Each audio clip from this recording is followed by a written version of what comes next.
저는 상대적으로 네이버가 좀 더 주식의 관점에서 낫다고 보는데 어쨌든 현대나 기아도 전기차로 가잖아요. 테슬라가 많이 앞서 있겠지만 저는 따라간다고 봐요. 비슷하게.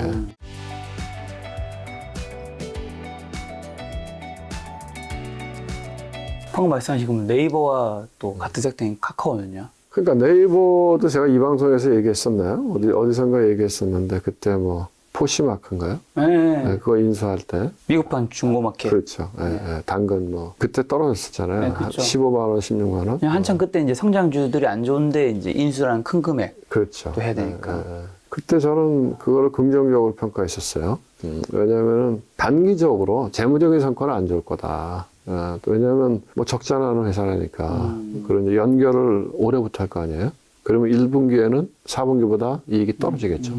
그러니까 분명히 부정적인 면은 있는데 아주 장기적인 관점에서 보면 어쨌든 전략적 의사결정을 한 거 아니에요? 그렇죠. 그리고 네이버는 계속해서 사업을 글로벌라이제이션 시켜고 싶어 하잖아요. 해외로 나가고 싶어 하잖아요. 그죠? 한국에서는 한계가 있으니까. 그런 맥락에서의 장기 전략적인 관점에서는 그게 꼭 나쁜 걸까? 저는 그렇게 생각했거든요. 그리고 그게 생각에 저는 그런 생각을 증권사에 있는 애널리스트하고 그 회사의 매니지먼트 그룹하고 누가 더 그 비즈니스를 잘할까? 당연히 그 회사에. 그러겠죠. 그러니까 전 생각에 그 회사에 있는 매니지먼트 그룹이 훨씬 더 고민도 많이 했을 거고 훨씬 더 전략적인 의사결정을 했을 거라 이거죠. 돈을 1조 넘게 투자하는데 아무래도 관계자니 훨씬 더 많이 공부하고 서치하고 사람도 만나고. 그리고 뭐 주가가 무지하게 안 좋을 때 샀으니까 지금은 잘 산 거지. 그런 맥락에서 저는 그때 긍정적으로 평가했고 지금도 뭐 단기적으로 좀 주가가 올라서 그 다음에 이제 뭐 업황이 아무래도 안 좋죠. 경기를 타잖아요. 그죠? 네이버라는 게 뭐 경기를 타는 쪽이니까 뭐 재무적인 성과 1분기 성과는 안 좋겠죠. 그러니까 아무래도 광고시장이 경기를 타겠죠. 네, 그러니까 1분기 성과가 발표될 때까지는 좀 눌리겠죠. 근데 이제 1분기 성과가 재무 성과가 좀 안 좋은 쪽으로 나오겠죠. 그러고 나면은 아마 내가 보기엔 이제 애널리스트가 리포트 톤이 바뀔 것 같아. 더 이상 나빠질 건 없다. 이렇게. 그래서 내가 보기엔 지금 눌릴 때 이번에 눌릴 때가 살 수 있는 기회가 아닐까? 그렇게 보고요. 이제 네이버, 카카오를 비교하면 저는 상대적으로 네이버가 좀 더 주식의 관점에서 낫다고 보는데 카카오에 계신 분들은 좀 서운해할지도 모르겠는데 이런 거죠. 그러니까 어쨌든 네이버는 쪼개기 상장을 안 하잖아요. 안 했죠. 지금까지 모든 비즈니스가 그 안에 있잖아요. 그러니까 우리가 보는 알파벳하고 비슷한 비즈니스 구조잖아요. 근데 카카오는 계속 쪼개기해서 상장하잖아요. 그리고 앞으로도 안 그럴 거냐? 앞으로도 그럴 거예요. 왜? 카카오 엔터, 카카오 모빌리티. 다 자기 돈으로 한 게 아니잖아요. 거기 사모펀드도 들어가 있잖아요. 프라이빗 에쿼티. 상장할 수밖에 없는 그쪽은. 그 프라이빗 에쿼티 엑시스를 해야 되잖아요. 엑시스. 그러면 상장시킬 거 아니에요. 왜 이번에 그 카카오 엔터 유럽에서 뭐 1조가 가져왔잖아요. 저 아랍 쪽에서. 왜 SM 사겠어요. SM 사서 이제 다 모양 좋게 만들어서 그 다음에 또 상장, 그러니까 본인이 원하든 원하지 않든 거기에 투자한 VC나 PE가 있잖아요. 그렇게 할 수밖에 없는 그렇죠. 구조죠. VC나 PE는 엑시스를 해야 되는데 엑시스 형태라고 하는 게 세컨더리 마켓이라고 하는데 그거를 말하자면 P나 VC가 직접 투자가 들어가는 걸 프라이머리 마켓이라고 하고 그 다음에 들고 있는 물건을 다른 P에 넘기는 걸 세컨더리 마켓이라고 하는데 우리나라는 세컨더리 마켓이 아주 그렇게 많이 발전되어 있지 않거든요. 근데 세컨더리 마켓에서 주식을 던지는 것보다는 IPO를 시키는 게 훨씬 더 좋은 가격을 받을 수 있고 세금적인 측면에서도 유리해요. 그러니까 뭐 IPO를 또 가겠죠. 이제 그런 것들이 조금 주식의 관점에서는 좀 부정적이고 그 다음에 이제 뭐 최근에 이야기 나온 챗 GPT. 참 주식 투자하려면 공부를 무지하게 많이 해야 되더라고. 저도 우리 나이에 참 그런 거 어렵잖아요. 그렇죠. 그래도 이제 이렇게 좀 뭐 상식적인 선에서 공부를 해보니까 어쨌든 금방 뭐 이게 돈 버는 건 아닌 것 같고 좀 돈 버는 쪽으로 연결하려면 시간이 좀 걸릴 것 같고 그렇긴 하지만 결국은 가야 되는 길인 것 같더라고. 갈 것 같더라고. 결국은 간다. 당장은 아니래도 그게 이제 시간을 갖고 커머셜라이즈가 상업화가 되겠죠. 그러면 이제 그 맥락에서 봤을 때 우리나라에 그거에 제일 앞서가 있는 쪽은 네이버잖아요. 그 네이버가 갖고 있는 AI가 있잖아요. 그 이름 뭐죠? 네이버 클로버인가? 이런 거죠. 그러니까 이제 그런 이제 그 거대 컴퓨터, AI 관련된 그 거대 컴퓨터는 투자가 많이 들어가잖아요. 네. 그러면 그걸 지금 하고 있는 게 마이크로소프트가 지금 오픈 AI하고 그걸 하고 있다는 거잖아요. 그리고 구글은 원래 해왔고, 그죠? 가장 어떻게 보면 구글이 가장 오래 했고, 그거에 대한 노하우를 많이 갖고 있고. 그럼 우리나라에서는 네이버가 제일 많죠. 네이버뿐만 아니라 LG도 있고, 또 KT도 있고, 현대자동차도 한다 그리고, 하는데, 어쨌든 네이버가 제일 많이 앞에 가 있죠. 근데 그게, 예를 들면, 미국의 오픈 AI가 한국도 다 잡아먹을 수 있느냐? 그렇지는 않을 것 같더라고요. 그렇죠. 네, 보니까. 왜냐면은, 어쨌든 구글이 전 세계적으로 다 잡아먹었는데, 한국은 못 잡아먹었잖아요. 그렇죠. 네. 그거는 우리는 한글을 갖고 있잖아요. 랭귀지 배리어가 있잖아요. 그리고 랭귀지 배리어도 있고, 우리나라 사람들은 되게, 우리나라의 소비자들이 되게 까다로워요. 디테일하고 요구 조건이 많아.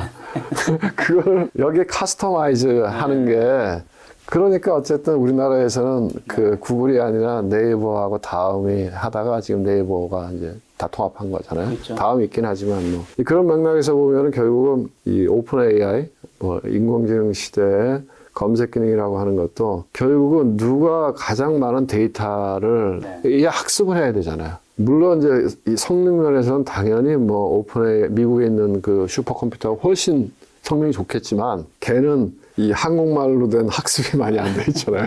영어. 그렇지, 영어로. 그래서 결국은 한국말로 학습이 많이 돼 있는 네이버의 인공지능이 우리나라한테는 통용될 가능성이 많다. 이제 그런 맥락으로 보면은 장기적인 관점에서도 성장성이 있다. 단기적으로는 지금은 좀 시황을 타니까 좀 안 좋긴 하지만 아주 길게 보면은 괜찮지 않나 이렇게 봅니다. 현대차, 기아 같은 자동차 세트는요? 그러니까 현대차, 기아차는 실적이 무지하게 좋잖아요. 근데 이제 그런 것 같아요. 결국 이제 시장의 관점이 뭐냐. 그러니까 실적이 좋은데 주가 잘 못 오르잖아요. 그 애널리스트 코멘트도 그렇게 판타스틱하지 않고. 결국 이제 시장의 관점은 그런 것 같아요. 결국은 이제 내연기관차, 가솔린을 베이스로 하는 내연기관차, 이거는 산업 자체가 이미 그 포화돼 있고, 결국은 없어질 산업이다. 이렇게 보는 거죠. 그렇게 보면은 거기에 밸류에이션을 높게 줄 수가 없다. 이렇게 보는 거죠. 그럼에도 불구하고 어쨌든 현대나 기아도 전기차로 가잖아요. 저 갈 거라고 봐요. 처음에 애플이 스마트폰을 만들었을 때 삼성이 뺏겼거든요. 처음에 나온 무슨 옵티마인가 그거 보면 진짜 처음 나온 거 써보셨어요? 삼성 거? 그때 딴 거 썼던 것 같은데. 저는 써봤는데 그거 진짜 애플을 뺏겨서 진짜 형편이 없었지. 그런데 그 애플에서 소송 걸고 계속 그랬잖아요. 근데 지금은 아이폰이나 기계적인 성능으로 보면은 잘 나오죠. 이게 하드웨어는 더 잘 나오잖아요. 그러니까 결국은 내가 보기 현대 기아도 그 전기차 분야에서 물론 이제 소프트웨어적인 측면에서는 테슬라가 많이 앞서 있겠지만 저는 따라간다고 봐요, 비슷하게.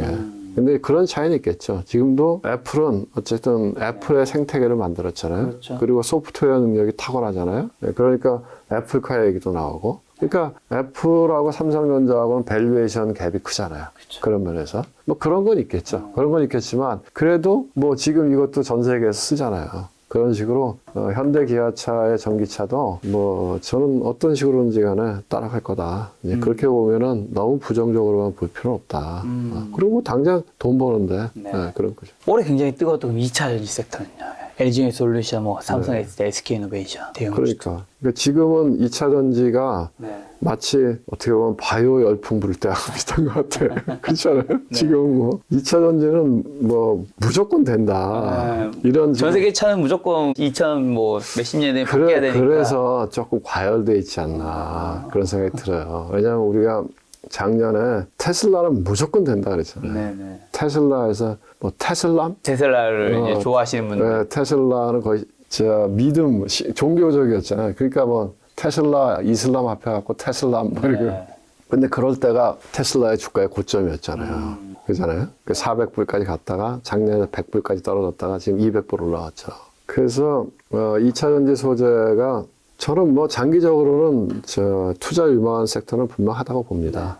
왜냐하면 뭐 테슬라도 또 올라갈 거라고 봐요. 왜냐하면 뭐 어쨌든 아직까지는 전기차 보급률이 아직 높지 않잖아요. 그러니까 뭐 전기차 보급률 그리고 어쨌든 뭐 유럽 같은 데에서는 이제 2035년부터는 아예 가솔린 차량을 못 만들게 법제화시키겠다는 거니까 결국은 전기차 시대로 가기 때문에 2차 전지 소재 업체들은 계속해서 성장해 나갈 거다. 그건 맞는 것 같아요. 다만 지금은 단기적으로는 조금 과열돼 있지 않나. 그래서 그 이격을 좁히는 과정은 필요할 것 같아요. 주가가. 왜냐하면 뭐 지금 보면은 2차 전지를 지금 이렇게 유튜브 같은 거 들어보면 마치 뭐 작년 이맘때쯤에 테슬라를 얘기하는 거랑 거의 비슷해.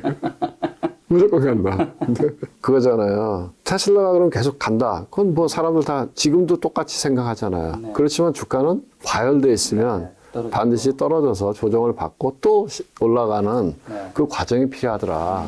왜 그러냐면 밸류에이션이 비싸니까. 그러니까 2차 전지 소재 업체들도 보면 이제 우리가 이제 PBR 관점에서 북밸류 관점에서 보면 뭐 대체로 7, 8배, 10배 이렇게 돼 있는 회사들이 있거든요. 그러면 이게 PBR이 10배? 그거는 어쨌든 이것도 제조업이잖아요. 그거는 단기적으로는 좀 과하지 않나? 그리고 지금 PER 갖고는 사람들 다 얘기 안 하잖아요.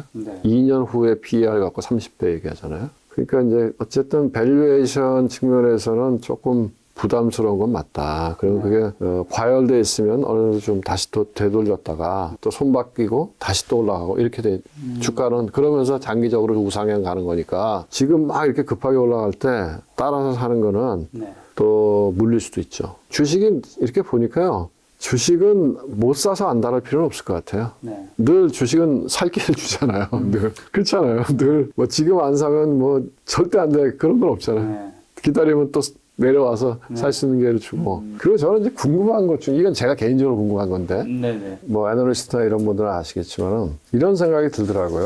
예를 들어서 이제 전기차 밸류체인으로 보면, 이제 어쨌든 전기차 만드는 회사들이 있고, 테슬라나 뭐 현대차나 뭐, 진짜 중국에 있는 뭐 바이든가요? 뭐 BYD인가. 뭐. 그 다음에 뭐 미국도 GM도 하고 포드도 한다 그러고 뭐 폭스바겐 뭐 등등. 그러면 그 다음 밑에가 이제 전기차 배터리 하는 회사들. 그 밑에 이제 소재, 뭐 양극재, 음극재 뭐. 근데 이제 어쨌든 수주를 무지하게 많이 받아놨다는 거 아니에요? 수주를 받아놨기 때문에 매출이나 수익이, 이익이 늘어나는 거는 뭐 명약 관화하다. 그런 거잖아요. 그렇기 때문에 그게 이제 밸류에이션도 높게 받고 있고. 근데 제가 궁금한 거는 그런 거더라고요. 뭐냐면, 저 몰라서 저도. 그거 한번 그 투자하시는 분들도 한번 확인할 필요가 있을 것 같아요. 그 수주를 받을 때 수량은 확정이 됐겠죠. 그죠? 가격은 어떻게 됐을까요? 가격도 뭐 확정해서 하는 거 아닌가요? 그러니까 그게 좀 어떤 조건으로 그게 수주가 이루어졌냐에 따라서 나중에 수익성이 달라질 수 있는 거 아닌가 그런 생각이 얼핏 들더라고요. 어떤 의미이신 건가요?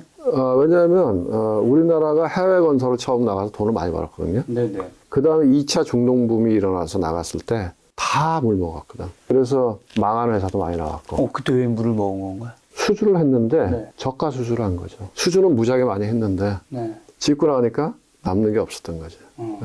그래서 망했죠. 많이 망했지. 그 다음에 조선업도 그런 거 아니에요? 조선업도? 조선업도 수주 지난 2년 동안 무지하게 했는데 적자 수주한 거죠. 적자 수주. 그래서 지금 뭐 조선주도 뭐 하반기부터는 좀 나아지겠지만 초반에 수주한 것들은 다 적자 수주인 거죠. 그래서 수주가 꼭 다 확정돼 있다고 해서 수익성도 확정돼 있는 걸까? 그게 좀 퀘스천업을 하더라고요. 그런데 이제 이렇게 생각할 수는 있죠. 지금은 여건이 어쨌든 공급이 제한되어 있는 상태이기 때문에 아마 수주 조건이 나쁘진 않을 거다. 그런데 예를 들어서 전기차를 만드는 회사들의 경쟁이 치열해졌을 때 지금은 테슬라가 돈을 잘 버니까 좋은 조건으로 수주를 할 수도 있겠죠. 그 밑에 있는 뭐 배터리 업체나 배터리 업체한테 적정한 이익을 주면 배터리 업체는 또 소재 업체한테 적정한 이익을 줄 테니까. 그런데 그 경쟁이 치열해질 거 아니에요. 앞으로 갈수록. 전기차를 이제 테슬라만 만드는 건 아닐 거 아니에요. 경쟁이 치열해졌을 때 결국 그 시장도 자동차 회사들의 마진이 줄어들 거라는 거죠. 그럼 당연히 배터리 회사한테도 전가시키겠고 배터리 회사는 다시 소재 업체에 전가시키겠죠. 그런 맥락으로 봤을 때 수주가 무조건 확정됐다고 수익성도 무조건 보장됐다라고 생각하는 거는 한번 그때 가서 짚어볼 필요가 있다. 이런 생각이 들고. 그 다음에 이제 배터리 회사들 같은 경우에는 네. 지금 SK이노베이션은 대규모 적자를 냈잖아요. 네.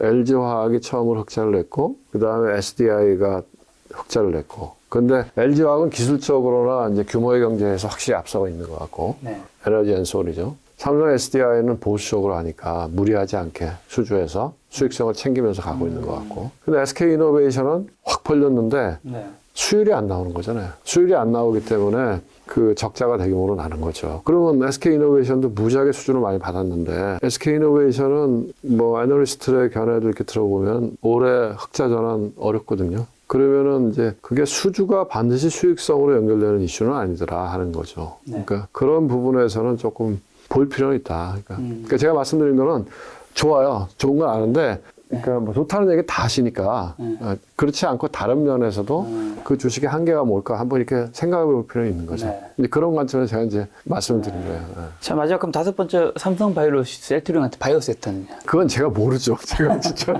그거야말로 진짜 무지하게 전문적인 지식이 필요한 분야인데 그래도 제 생각에는 어쨌든 첫 번째 뭐 이 어쨌든 건강 뭐 그다음에 뭐 헬스케어 뭐 이런 것들은 영원한 인류의 영원한 테마잖아요. 그런 맥락에서는 관심을 갖고 봐야 되고 두 번째 최근에 바이오 섹터 이야기하는 사람 거의 없잖아요. 주가 정도 많이 받았잖아요. 그런 맥락에서는 거꾸로 괜찮을 수 있다. 그렇죠.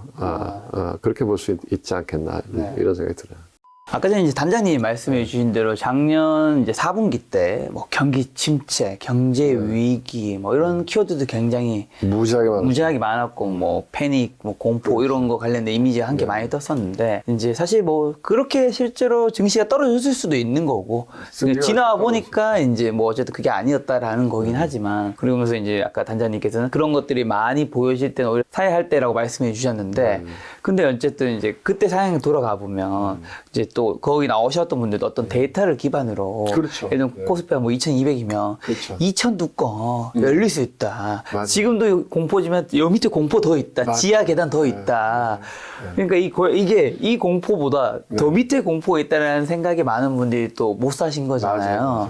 그러니까 사실 이게 어느 지점에 내가 살지 말지가 참 선택이 어려운 것 같아요. 지나 보면 그때가 사는 게 너무 명확하고 하지만 앞으로도 그런 것들이 반복될 거잖아요. 버블일 때는 과연 버블에 초입에 빠지면 또 안 되는 거고 버블의 끝단에 빠지면 좋겠지만 또 너무 끝단에 빠지려 해도 못 빠질 수도 있고 이걸 좀 오랫동안 30년 넘게 해보셨으니까 어떻게 판가름해야 될까요? 첫 번째는 저는 금리라고 봐요. 주식시장뿐만 아니라 모든 뭐 주식, 부동산, 뭐 금, 뭐 원자재 다 그 모든 자산을 가격을 매기는 출발점은 결국은 금리더라.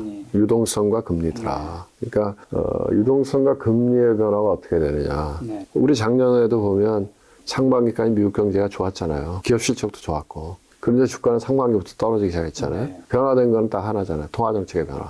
금리의 인상. 그러니까 통화정책이 긴축으로 가고 금리가 올라가면서 주식이 빠지기 시작했잖아요. 그리고 지금도 마찬가지인 것 같아요. 지금도 왜 주가가 올랐나? 이제 금리 인상 막바지래. 이런 거죠. 그래서 제가 보기에는 결국은 경제 펀더멘탈을 보고 주가를 예측하면은 안 맞더라. 그게 아니고 출발점은 금리와 유동성에서 단서를 찾아야 된다 이거죠. 금리와 유동성의 변화.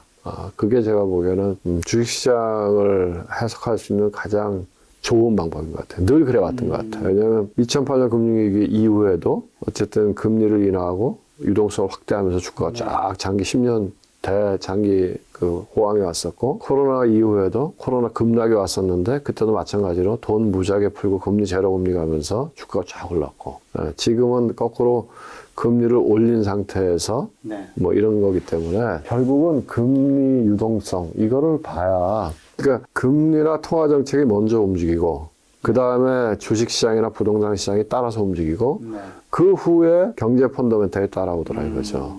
그래서 우리가 기업의 실적이 좋아지는 걸 확인했을 때에는 주가는 이미 한참 올라 있더라.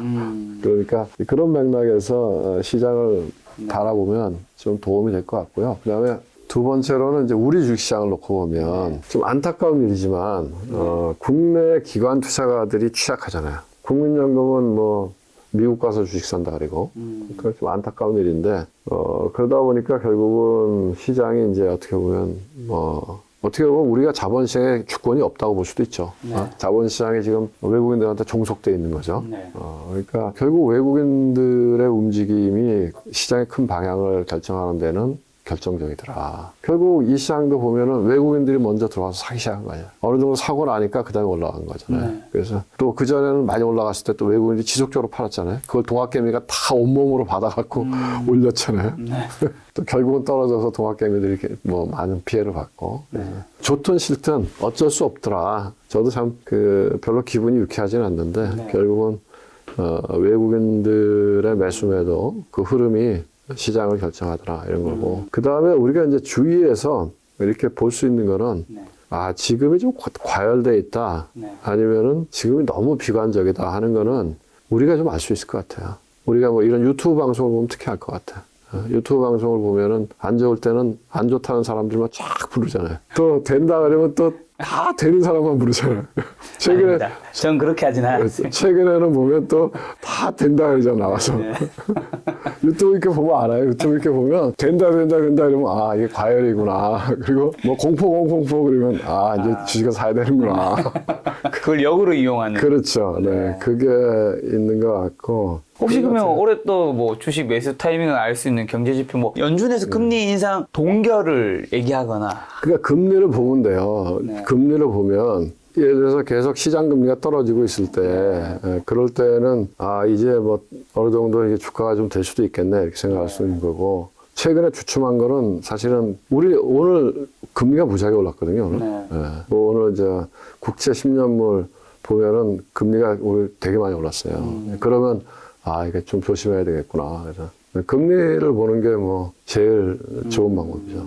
단장님께서 올해 V 시그널이나 V 키워드 어떤 것들이 좀 후보군이 될 수 있을까요? 뭐 예를 들면 그래도 뭐 주식이 좋지 않겠어요? 주식. 네, 주식 안에서는 어떤 키워드가 있을까요? 예를 들면 1분기는 챗GPT가 장식했는데 이게 과연 연말까지 갈 그런 건 것인지. 잘 모르겠어요. 솔직히 그런 건 뭐 제가 이렇게 그런 지식이 있는 사람도 아니고 그러니까 이런 말씀 드릴 수 있을 것 같아요. 뭐냐면 하여간 아는 사람은 투자해도 된다. 그러니까 이제 don't know, don't play 이런 얘기를 하잖아요. 그러니까 잘 모르는 거를 하면은 돈 벌기 어렵고 잘 모르는 거는 공부를 해서 해야 되겠죠. 그렇죠. 그 다음에 이제 뭐 장기적인 관점에서 근데 장기적인 관점이라고 하는 게 지금 뭐 올라가는 주식을 사서 무조건 기다리면 돈을 번다 이런 게 아니고 어떻게 보면은 시장에 남들이 안 보고 있는 주식 중에서 밸류에이션은 싸고 그런데 자기가 생각했을 때 당장은 아니더라도 한 6개월, 1년 안에 이게 업황이 턴어라운드 할 수 있다는 생각이 들면, 뭐, 그런 주식을 사서 기다리면, 그게 뭐, 어떻게 보면 제일 좋은 수익을 내는 방법이겠죠.